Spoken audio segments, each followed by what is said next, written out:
tudo bom? Meu nome é Alexandre, tá? Sou instrutor de tecnologia de informação.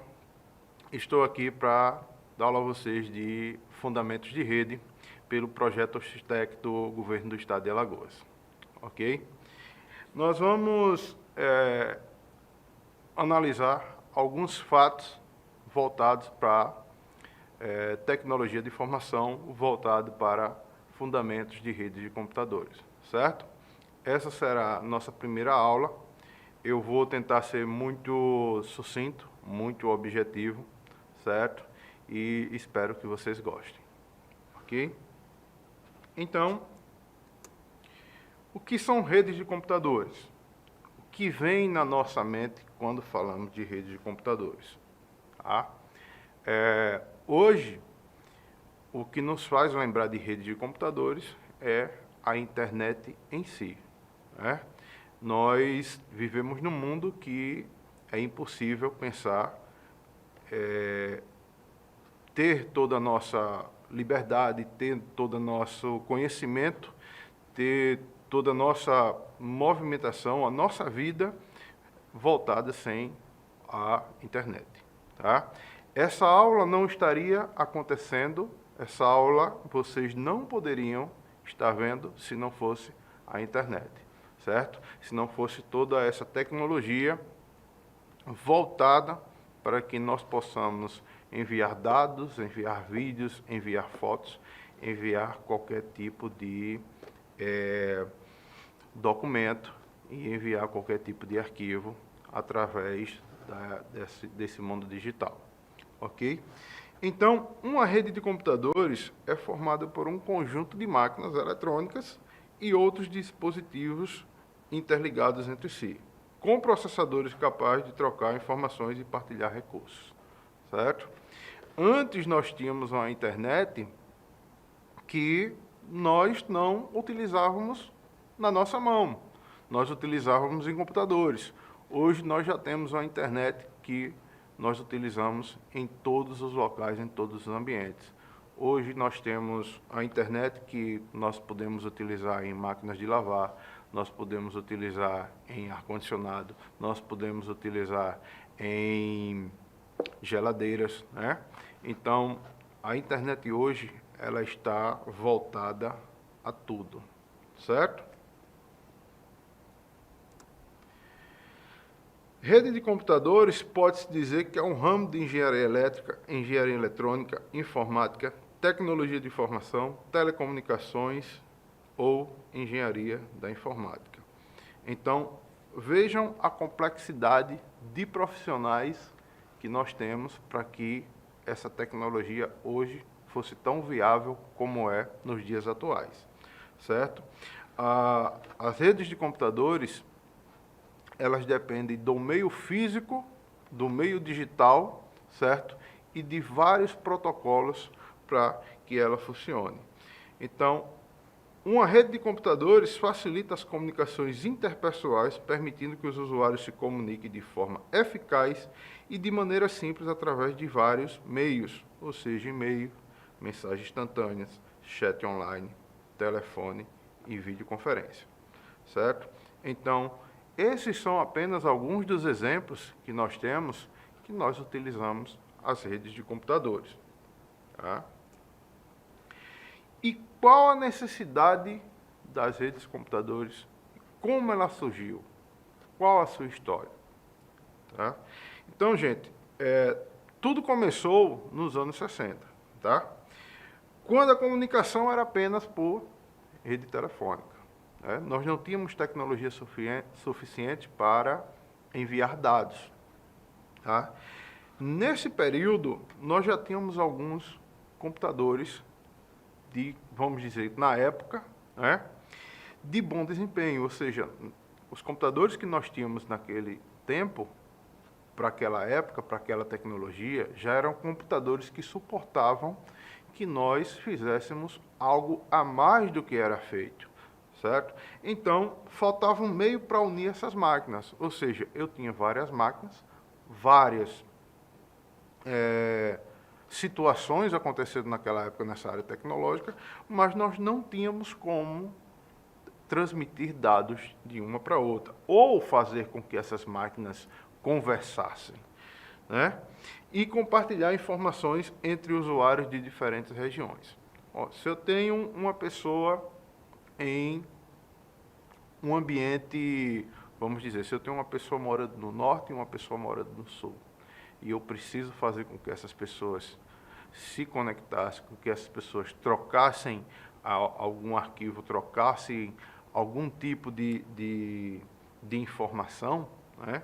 Naquele momento eu não tinha como. Então, essa foi a ideia, para que a troca de informações, tanto como serviço de backup, ou seja, tanto como serviço de ter uma cópia daquela informação, certo? Como eu ter uma informação de forma mais automática, era necessário, era visto como necessário para o pessoal que criou a rede de computadores naquele momento, certo? Então, qual a necessidade e qual a sua história, certo? Qual a história das redes de computadores? Naquele ano, naquele momento, naquela década, o mundo estava passando por uma situação histórica que hoje é denominada de Guerra Fria. Ou seja, nós tínhamos dois blocos independentes, certo?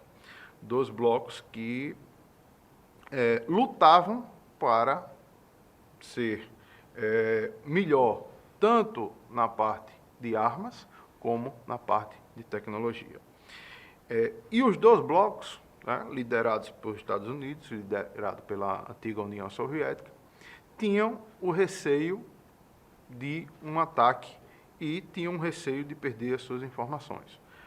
Os Estados Unidos, pensando nisso, com receio de algum tipo de ataque que fizesse ele perder todas as suas informações, certo? Acionou o Departamento de Defesa, tá? O Departamento de Defesa procurou algumas universidades, alguns órgãos, e aí começaram pesquisas, certo?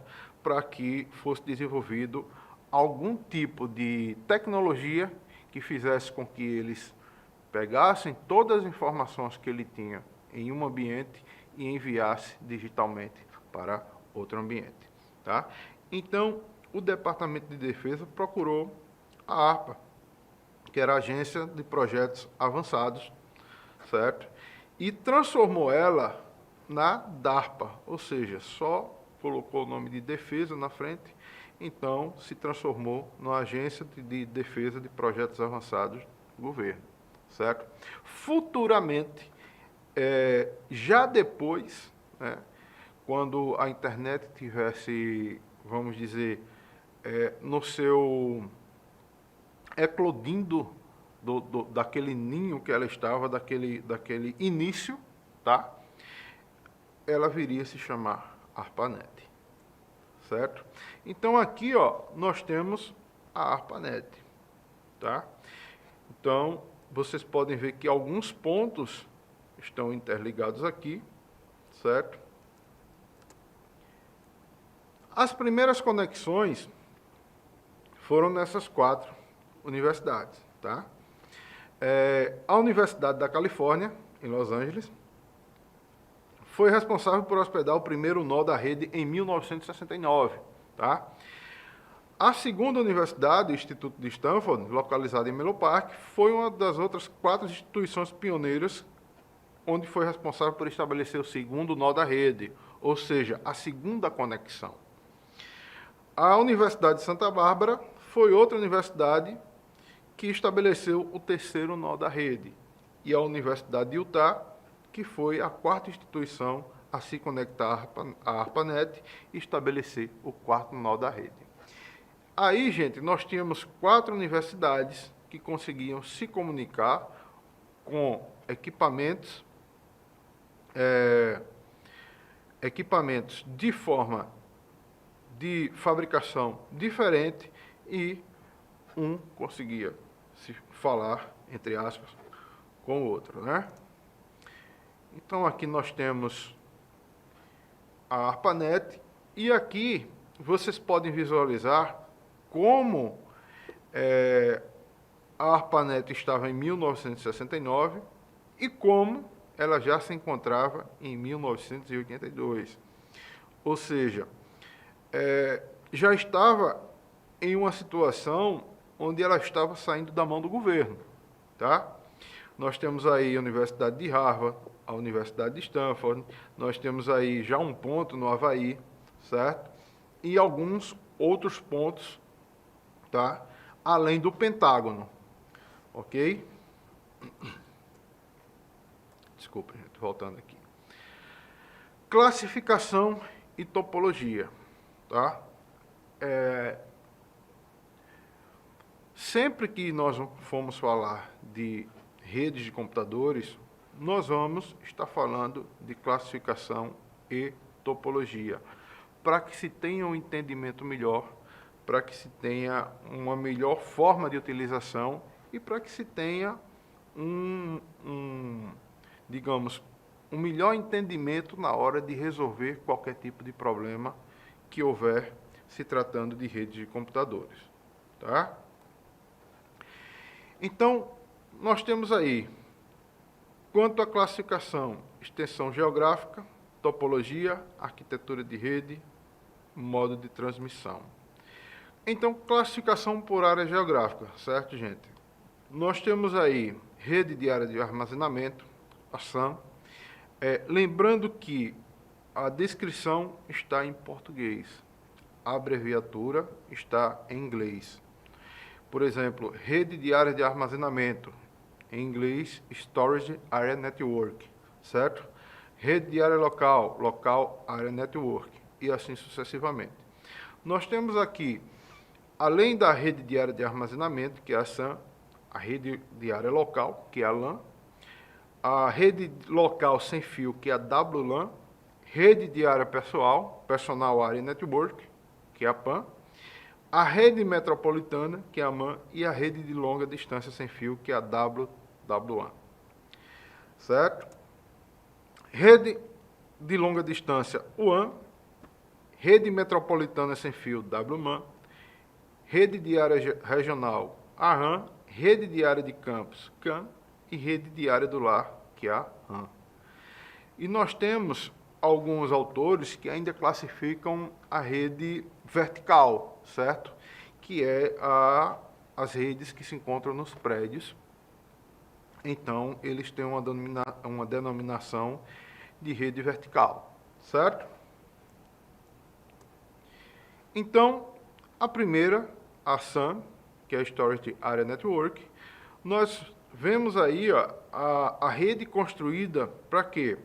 Para backup, uma rede construída apenas para que se alimente os servidores, né?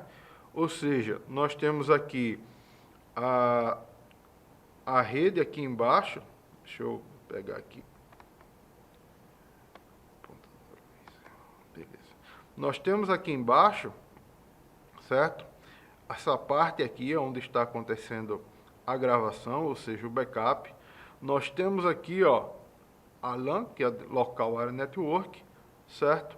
E a partir daqui, nós temos a SAN, que é onde está acontecendo a gravação de toda a mídia que está percorrendo pela rede, certo? Nós temos aqui a LAN, Local Area Network, aonde nós podemos ver os computadores e o servidor em si. Ou seja, no ambiente onde eu tenho uma loja, no ambiente onde eu tenho uma pequena indústria, no ambiente onde eu tenho qualquer tipo de estrutura que eu utilize os computadores interligados, só naquele ambiente nós falamos que é uma LAN. Quem não lembra do termo LAN house, né? Que eram casas que tinham alguns computadores onde o pessoal ia utilizar esses computadores, alugavam um tempo para entrar na internet, certo? Classificação por área geográfica WLAN. Aqui, gente, nós podemos ver, né, o que se refere ao Wi-Fi, tá? Nós temos aqui alguns downlinks, tá? pacotes de downlinks. Temos uma estação, temos aqui um telefonezinho, né, imitando um smartphone, nós temos aqui um tablet e nós temos aqui outro computador, né? Então, o que é uma WLAN? Uma WLAN é uma rede Wi-Fi local, certo? Então, toda a estrutura onde eu tenho Wi-Fi e ela tem um determinado, ou seja, eu tenho uma empresa, eu tenho uma escola, eu tenho uma sala, eu tenho um ambiente limitado aonde aquele Wi-Fi consegue chegar e aonde aquele Wi-Fi consegue emitir o seu sinal e onde eu consigo fazer com que aqueles aparelhos que estejam naquele determinado local interajam, eu tenho uma WLAN, certo? Aqui nós temos a PAN, Pessoal Area Network. O que é a PAN? Nada mais é do que uma rede pessoal e, digamos assim, que esteja próximo a nós, ao nosso uso, ao nosso corpo. Ou seja, hoje eu tenho um computador e esse computador pode entrar em contato com a minha impressora, pode entrar em contato com o meu telefone e o meu telefone automaticamente entrar em contato com o computador e entrar em contato com o meu headphone. Então, todos esses aparelhos conectados, né, por Bluetooth e todos esses aparelhos conectados perto de mim. Então, por isso a denominação de Personal Area Network, certo? Logo após nós temos a MAN, Metropolitan Area Network, né? A MAN ela é composta de várias LANs, ou seja, cada LAN que eu tenho em determinado ambiente, quando se interliga em uma cidade, ela vai se transformar numa MAN, certo? Por que essas denominações ajudam? Porque através disso, os técnicos eles vão saber se o problema está em um determinado local ou se um problema está em um determinado, vamos dizer, se faltou internet em determinada empresa, em determinado prédio, se é só ali, ou se faltou internet em toda a região, ou seja, se faltou internet em toda a cidade. Se faltou internet em toda aquela área metropolitana, o problema está na MAN e não numa LAN específica. Classificação por área geográfica. Nós temos aí a WMAN, certo? E aí nós podemos ver já essa figurinha aí, que nos mostra o conteúdo dessa WMAN, ou seja, estações de rádio, nós temos conexões de redes através de antenas, nós temos transmissão de rede através de ondas de rádio, certo? E a conexão, como nós podemos ver aqui na figura, nós estamos vendo a nuvem aí, que é a internet, nós estamos vendo as antenas que estão captando esse sinal e enviando para nossas casas, para nossas indústrias, para nossos escritórios, certo? E aqui nós temos a WAN, certo? A WAN nada mais é do que vamos dizer, essa rede entre computadores, né? Essa rede próxima e essa rede que vai fazer com que cada um deles interaja entre eles e transmitam e recebam informações. E nós temos aqui a WAN, certo? Então, a WAN, vocês podem ver que ela é muito clara na personificação dela, né? Nós temos aqui, ó, as antenas, tá? Que enviam sinal para o satélite, né? Como nós temos aqui, ó, a antena aqui de TV, tá? Enviando para o satélite, e esse satélite aqui enviando para outras antenas e repetindo, né? tendo essas duas antenas aqui como repetidoras e repetindo para os telefones ou TVs móveis, né? Hoje nós recebemos sinal tanto de vídeo como sinal de dados, tá? Como sinal de voz, tá? Sinal de vídeo e sinal de voz, certo? E aqui, classificação por área geográfica, tá? Nós podemos ver aqui, ó, o que ele identifica como centro, a central de um escritório, e aí enviando para o prédio do outro escritório e para a fábrica e para outro ambiente aqui, tá? Como se fosse um escritório central, como se fosse a fábrica e como se fosse outros dois prédios aqui, aonde eu tivesse essa conexão e essa interação entre as redes. Aqui na CAN nós temos Campus Area Network, né? Então, aqui em Alagoas, quando nós falamos em campus, né, nós lembramos da UFAL. Então, toda aquela região da UFAL que tem internet, né, aquela internet que a UFAL propaga ali através de cabos, através de Wi-Fi, através de ondas de rádio, ela se torna uma Campus Area Network. Ou seja, se eu hoje for na UFAL e tiver algum problema de rede, onde se pare toda a rede da universidade, nós vamos ter um problema na Campus Area Network da UFAL, certo? E aqui nós temos a Home Area Network, né? Que é a internet do nosso lar, tá? Hoje já é tão comum essa internet nos lares que recebeu essa denominação. Aí nós temos aqui, ó, tá? Aqui da parte elétrica, nós temos aqui ó, via cabo, né? E nós temos aqui via wireless, né? Toda esses equipamentos, tanto o videogame como a TV, como os computadores, os smartphones e a própria impressora que eu tenho dentro de casa, ela vai estar conectada à minha Home Area Network, certo? Então, gente, saindo da classificação para topologias de rede, né? A topologia de rede ela descreve como é o layout de uma rede de computadores através da qual há tráfego de informações e também como os dispositivos estão conectados a ela. Essa topologia de rede influenciará em diversos pontos considerados críticos, como flexibilidade, velocidade e segurança. A partir daqui, gente, nós vamos entender como eram feitas as redes e como está sendo feito hoje em dia e qual o motivo dessas mudanças, certo?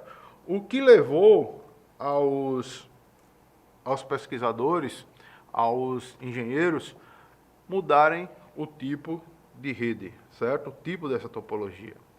Então, nós temos aqui a rede em anel, rede em barramento, rede em estrela, rede em malha, rede ponta a ponta e a rede em árvore, certo?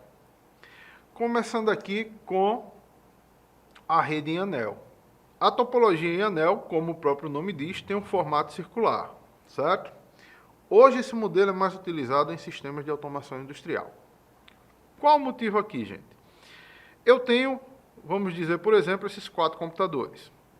Se em algum local dessa rede, ou aqui, ou aqui, ou aqui, ou aqui, tiver qualquer tipo de quebra desse cabo, qualquer tipo de empecilho, os 4 computadores irão deixar de funcionar, certo?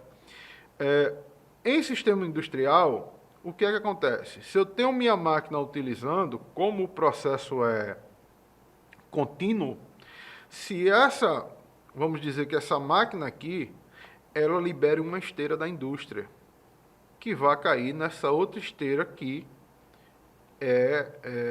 como é que se diz? Que é configurada por este computador aqui.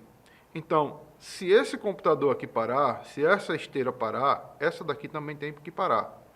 Então, por isso que no sistema industrial, o pessoal utilizava muito isso, que quando dava um problema aqui, nesse setor aqui desse computador, os outros automaticamente paravam também, certo?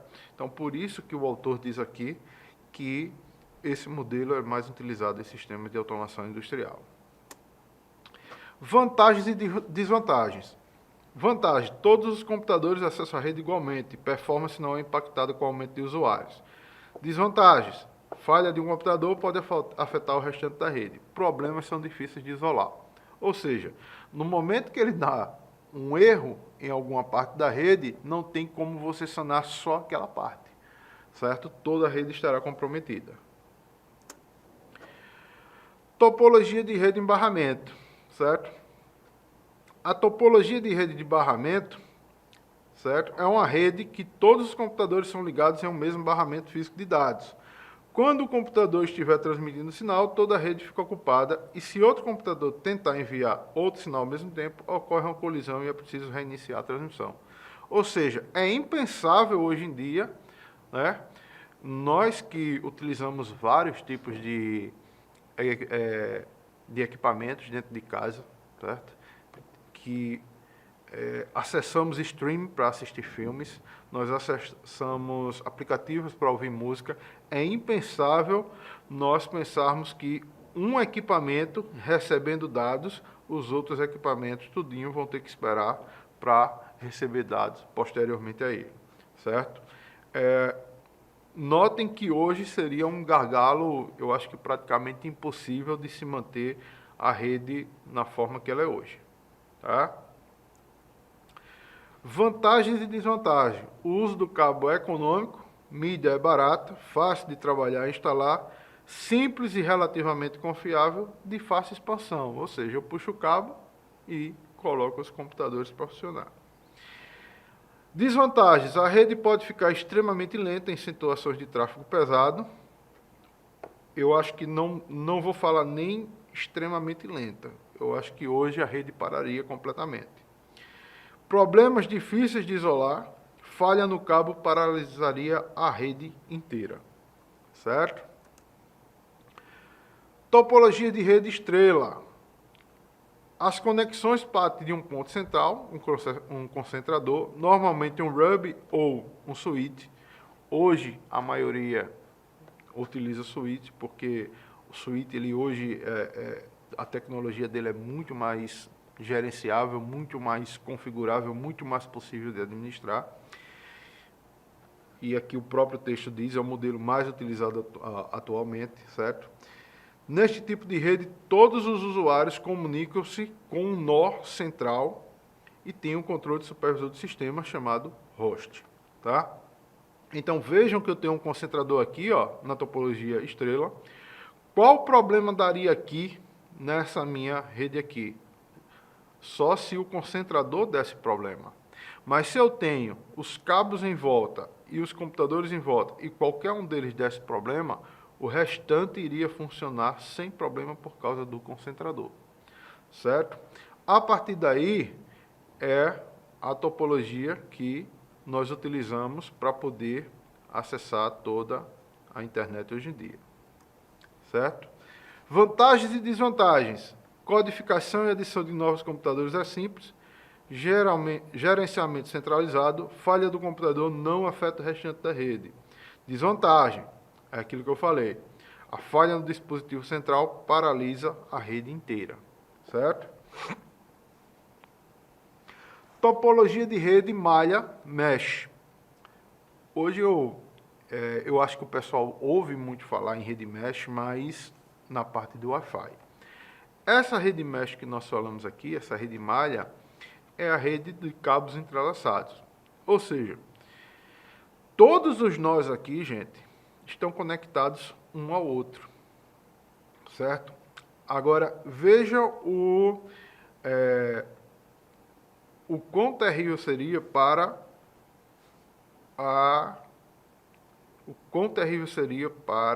o envio e o recebimento de dados.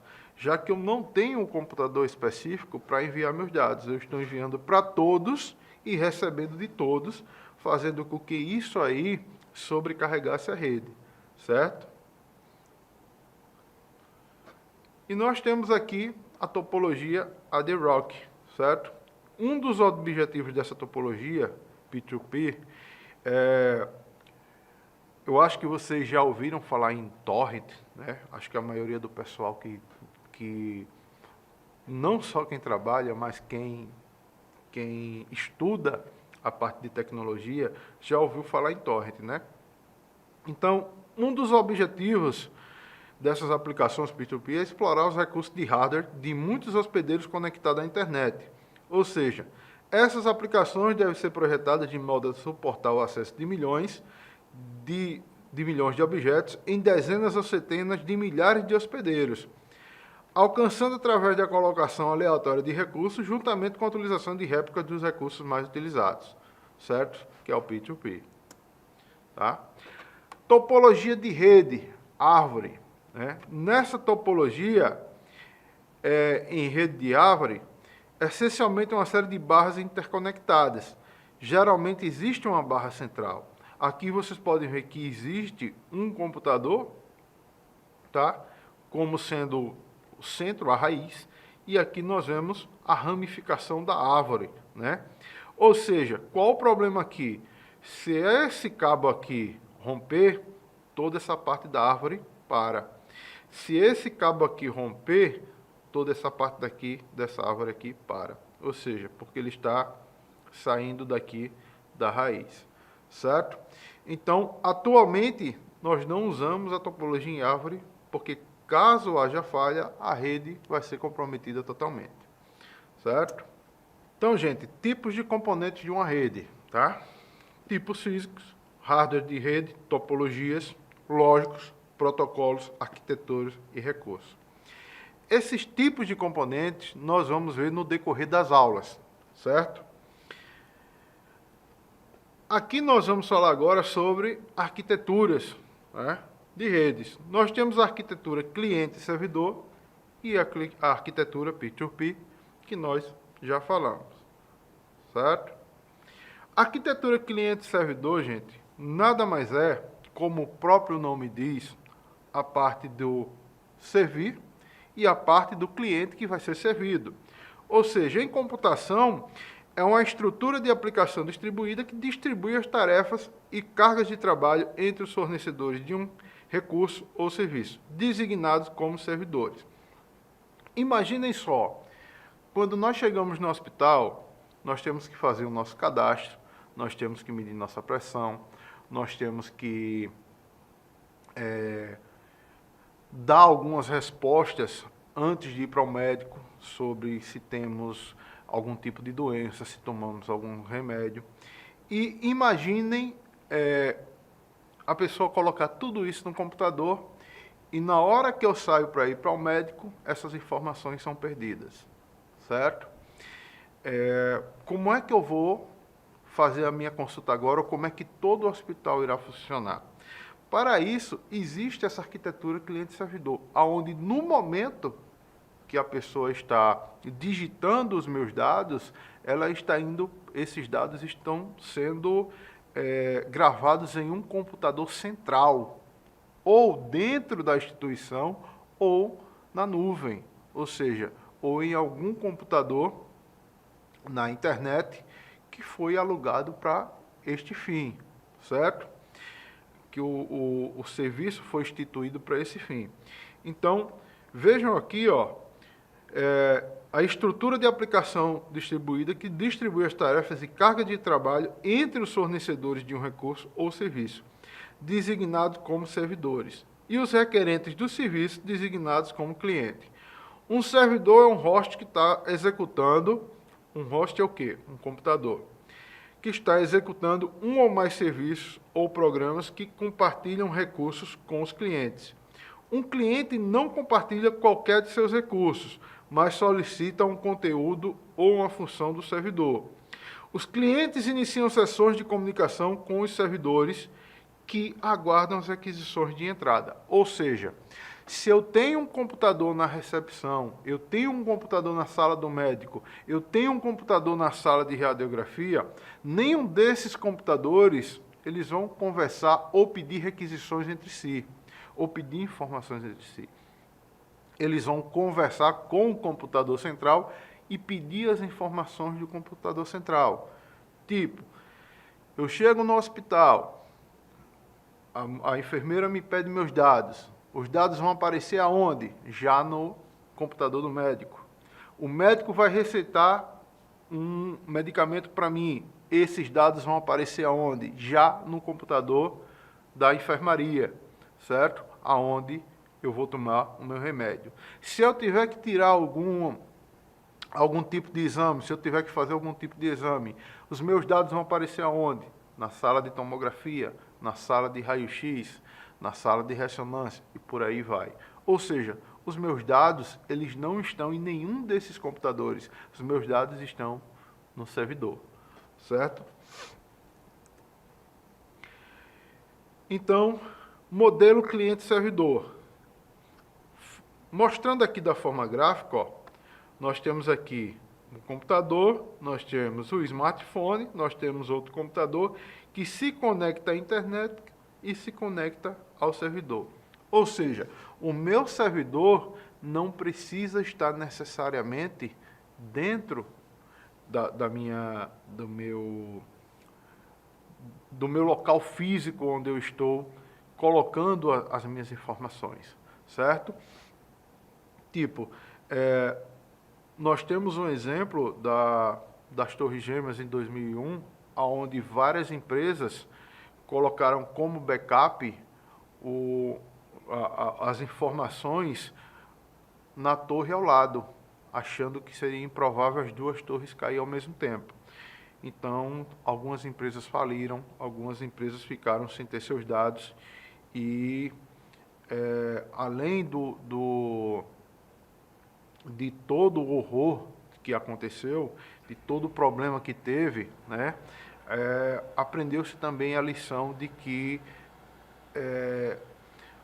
esse entendimento do servidor estar alocado perto fisicamente, certo? Pode haver algum problema, algum dano para a empresa, tá?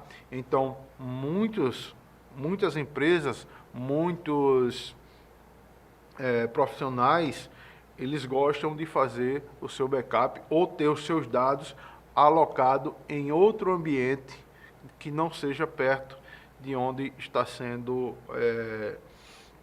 colocados os seus dados. Tá?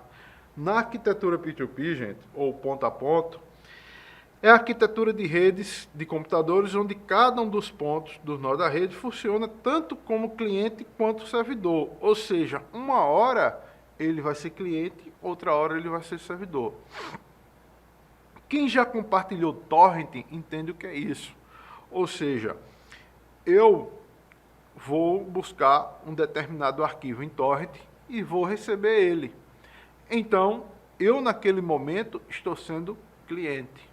Tá? No momento que outra pessoa vai buscar uma fatia daquele arquivo dentro do meu computador, eu estou sendo servidor. Certo? As redes P2P podem ser configuradas em casa, em empresas e ainda na internet. Todos os pontos da rede devem usar programas compatíveis para ligar-se um ao outro. Uma rede P2P pode ser usada para compartilhar músicas, vídeos, imagens, dados, enfim, qualquer coisa em formato digital. Né? E aqui nós temos um modelo P2P, analisando assim de forma lógica, né? Ou seja, todos ligados a todos. Né? Provedores de serviço, gente. O que são provedores de serviço quando nós falamos de internet, né? Nós temos o provedor de acesso à internet, o provedor de serviços de internet e o provedor de serviço de TI. Desculpa. O provedor de acesso à internet, também conhecido como ISP, né? Internet Service Provider, é responsável por fornecer a conexão à internet para usuários finais, sejam eles residenciais ou corporativos. Ele disponibiliza uma rede de computadores que permite a conexão do cliente até a internet. Não sei se vocês já tiveram a oportunidade de, quando falar com algum técnico, deu problema na tua rede, e a pessoa dizer que o problema está lá no ISP, tá? Ou o problema é do provedor, certo? O provedor de serviço de internet, ou simplesmente PSI, é responsável por oferecer serviços hospedados na nuvem. Esses serviços podem incluir, por exemplo, hospedagem de sites, armazenamento de dados, e-mails corporativos, entre outros. E provedor de serviço de TI, que é responsável por oferecer serviços gerenciados de TI para as empresas e organizações.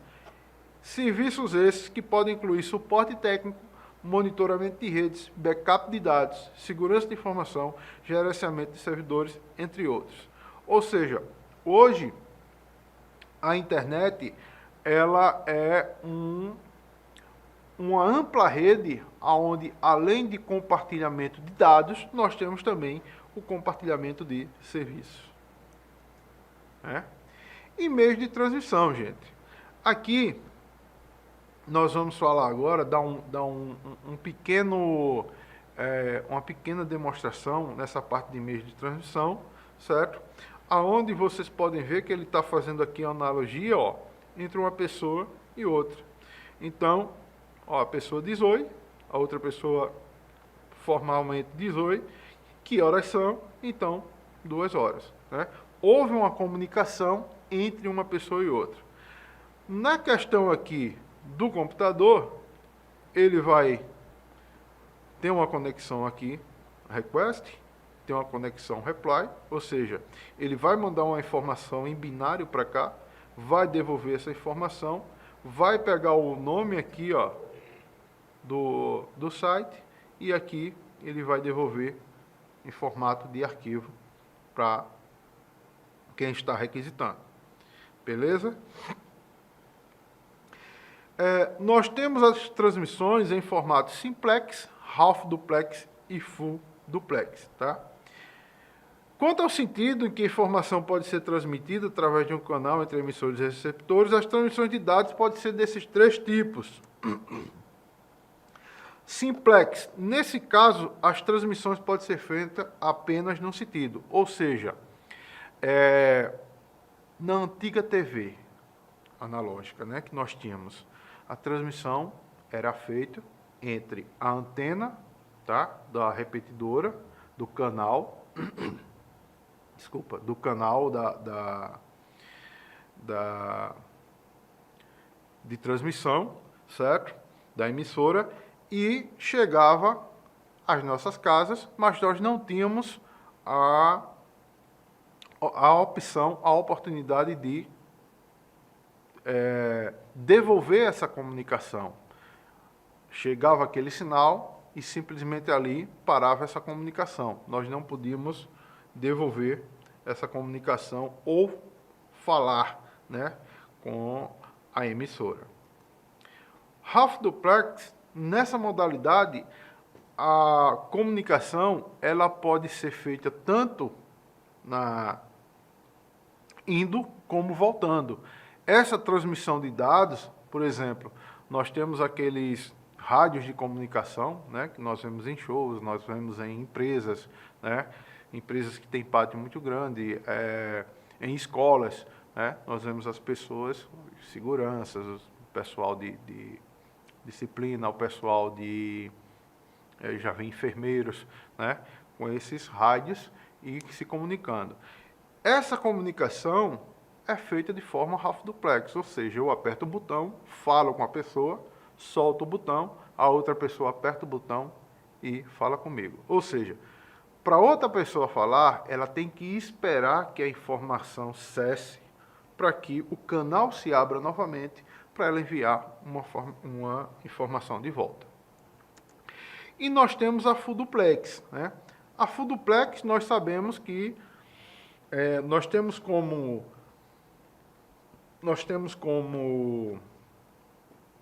exemplo o próprio telefone. Ou seja, no telefone, no momento que eu atendo, tanto eu estou escutando, tanto eu estou ouvindo a informação que está chegando, como eu posso enviar a informação no mesmo momento, né? Então, esses 3 meios de transmissão.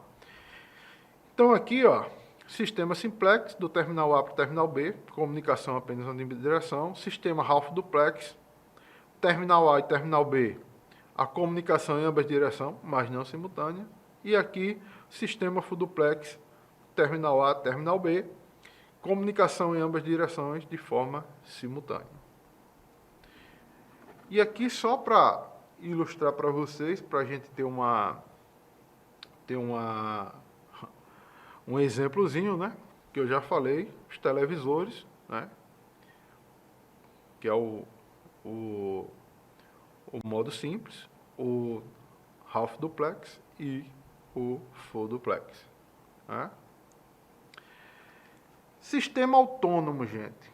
Sistema autônomo, que nós falamos aqui na parte de redes, são as grandes redes que compõem a internet, mais especificamente um sistema autônomo em si, né? É uma grande rede ou um grupo de redes que possui uma política unificada de roteamento e todo computador ou dispositivo que se conecta à internet está em um sistema autônomo. Ou seja, a internet nada mais é do que pequenas e grandes redes entrelaçadas entre si, tá?